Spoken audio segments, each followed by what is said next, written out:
पुनर्निवेश की यह प्रक्रिया चलती रहती है, मैं अमीर बनने की राह पर तेजी से चलता रहूंगा। अमीरी की असली परिभाषा देखने वालों की निगाह में होती है। आप कभी अत्यधिक अमीर नहीं हो सकते।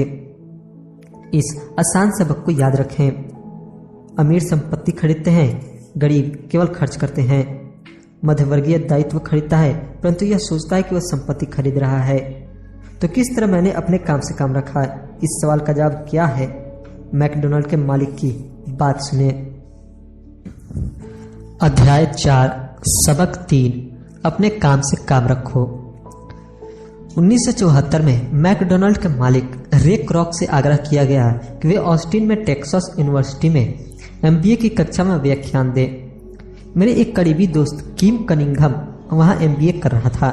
बहुत अच्छी और प्रेरणादायी चर्चा के बाद कक्षा खत्म हो गई और विद्यार्थियों ने रे से पूछा कि क्या वे बियर के लिए उनके फेवरेट बार में चलेंगे। रे तैयार हो गए। जब सब लोगों के हाथ में बियर आ गई तब रे ने पूछा, मेरा असली बिजनेस क्या है? कीथ ने कहा। हर कोई हंस पड़ा। ज्यादातर MBA विद्यार्थियों को लगा जैसे रे मजाक कर रहे थे। किसी ने जवाब नहीं दिया, इसलिए रे ने दोबारा यही सवाल पूछा, आप लोगों की नज़र में मेरा बिजनेस क्या है?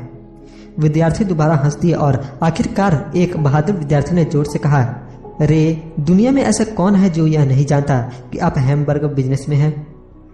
रे हंस दिए। मुझे मालूम था आप लोग यही कहोगे। वे एक पल के लिए रुके और उसके बाद उन्होंने कहा, लेडीज एंड जेंटलमैन, मैं हैमबर्गर के बिजनेस में नहीं हूं। मेरा असली बिजनेस रियल एस्टेट है। कीथ ने कहा कि रे ने अपने नजरिए को समझाने के लिए काफी समय लिया। अपने बिजनेस प्लान में रे जानते थे कि बिजनेस स्कूल का मूल्य लक्ष्य है हैमबर्गर फ्रेंचाइजी बेचना था, परंतु वे कभी भी हर फ्रेंचाइजी की लोकेशन को नहीं भूले। वे जानते थे कि रियल एस्टेट और इसकी लोकेशन हर फ्रेंचाइजी की सफलता में सबसे महत्वपूर्ण तत्व है। मूलतः वह आदमी जो फ्रेंचाइजी खरीद रहा था और रे क्रॉक के संगठन के फ्रेंचाइजी चेन का सदस्य बनता था, वह भी उस जमीन के लिए पैसे दे रहा था और उसे खरीद रहा था। आज मैकडोनाल्ड दुनिया में रियल एस्टेट का सबसे बड़ा अकेला मालिक है, जिसके पास कैथोलिक चर्च से भी ज्यादा रियल एस्टेट है। आज मैकडोनाल्ड के पास अमेरिका और दुनिया के दूसरे देशों में सबसे कीमती चौराहे पर नुक्कड़ है। कीथ ने कहा कि यह उसकी जिंदगी का बहुत बड़ा सबक था। आज कीथ के पास कार धोने का बिजनेस है, परंतु उसका असली बिजनेस है कार धोने के गैरेज के नीचे का रियल एस्टेट। पिछले अध्याय के अंत में हमने यह बताया था कि ज्यादातर लोग दूसरों के लिए काम करते हैं, बस अपने लिए काम नहीं करते। वे पहले तो कंपनी के मालिकों के लिए काम करते हैं, फिर टैक्स के कारण सरकार के लिए काम करते हैं और आखिरकार बैंक के लिए काम करते हैं जो उनके मॉर्टगेज का मालिक होता है। जब हम छोटे थे तो हमारे आसपास मैकडोनाल्ड का कोई फ्रेंचाइजी आउटलेट नहीं था, परंतु मेरे अमीर डैडी ने माइक और मुझे वही सबक सिखा दिया था जो टेक्सास यूनिवर्सिटी में रे क्रॉक ने सिखाया था। यह अमीरों का रहस्य नंबर 3 है। रहस्य है अपने काम से काम रखो। लोगों की जिंदगी में पैसे की तंगी इसलिए आती है क्योंकि वे अपनी सारी जिंदगी दूसरों के लिए काम करते रहते हैं। कई लोगों के पास तो जिंदगी भर काम करने के बाद भी अपने लिए कुछ नहीं बचता। एक बार फिर एक चित्र 1000 शब्दों के बराबर है। यहाँ एक इनकम स्टेटमेंट और बैलेंस शीट का चित्र दिया गया है जो रे क्रॉक की सलाह का सबसे अच्छा उदाहरण है। हमारी वर्तमान शिक्षा पद्धति आज के युवाओं में अकादमिक कुशलताएं विकसित कर उन्हें अच्छी नौकरियां दिलाने के लिए तैयार करती है। उनकी जिंदगी उनकी तनख्वाह के चारों तरफ घूमती है, या पहले बताया जा चुका है, उनकी आमदनी वाले कॉलम के चारों तरफ। और ज्यादातर अकादमिक कुशलताओं को विकसित करने के बाद वे अपनी व्यावसायिक योग्यताओं को बढ़ाने के लिए और ऊंची शिक्षा हासिल करते हैं। वे इंजीनियर, वैज्ञानिक, रसोइये, पुलिस अफसर, कलाकार, लेखक इत्यादि बनने के लिए पढ़ाई करते हैं। उनकी व्यावसायिक योग्यताएं उन्हें काम करने और पैसे कमाने का मौका देती है, परंतु ध्यान रहे वे पैसे के लिए काम करते हैं। आपके प्रोफेशन और आपके बिजनेस में बहुत बड़ा अंतर है। मैं अक्सर लोगों से पूछता हूँ, आपका बिजनेस क्या है? और वे कहते हैं, मैं एक बैंकर हूँ। फिर मैं उनसे पूछता हूँ कि क्या वे बैंक के मालिक हैं? और सामान्यतः उनका जवाब होता है, नहीं, मैं वहां काम करता हूँ। इस तरह उन्होंने अपने प्रोफेशन और अपने बिजनेस को एक ही समझ लिया है। उनका प्रोफेशन एक बैंकर का हो सकता है, परंतु उनका अपना बिजनेस कुछ भी नहीं है।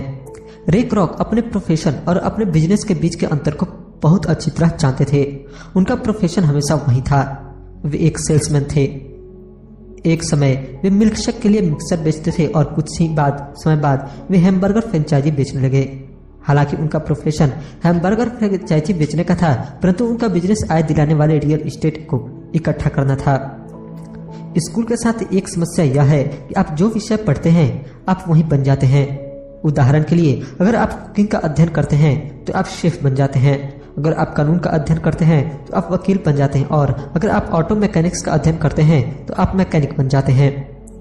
जो पढ़ा जाए वहीं बन जाने में गलती यहाँ होती है कि लोग अपने काम से काम रखना भूल जाते हैं।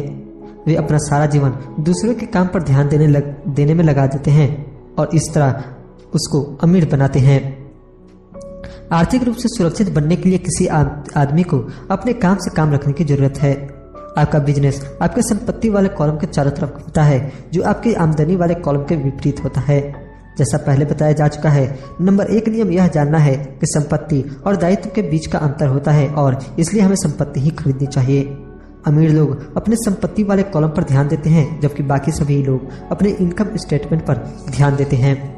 इसलिए हमें यह बहुत सुनने में आता है, मुझे ज्यादा तनख्वाह की जरूरत है, काश कि मुझे प्रमोशन मिल जाए, मैं एक बार फिर स्कूल जाकर और कुछ प्रशिक्षण लेने वाला हूं ताकि मैं बेहतर नौकरी कर पा सकूं, मैं ओवर टाइम करने वाला हूं। कई समूहों में यह समझदारी के विचार है, परंतु अगर आप रे क्रॉक की बात समझ लेते हैं तो ऐसा करके आप अपने काम से काम नहीं रख रहे हैं। ये सभी विचार आप अपना पूरा ध्यान आमदनी वाले कॉलम पर केंद्रित किए हैं, और अगर अतिरिक्त धन का उपयोग आमदनी बढ़ाने वाली संपत्तियों को खरीदने में किया जाता है तभी वह आदमी आर्थिक रूप से सुरक्षित हो सकता है। गरीब और मध्य वर्गीय के ज्यादातर लोग आर्थिक रूप से पुरानपंथी होते हैं, यानी मैं जोखिम नहीं उठा सकता, यानी कि उनका कोई आर्थिक आधार नहीं होता। वे अपनी नौकरियों से चिपके रहते हैं, वे खेल को सुरक्षित तरीके से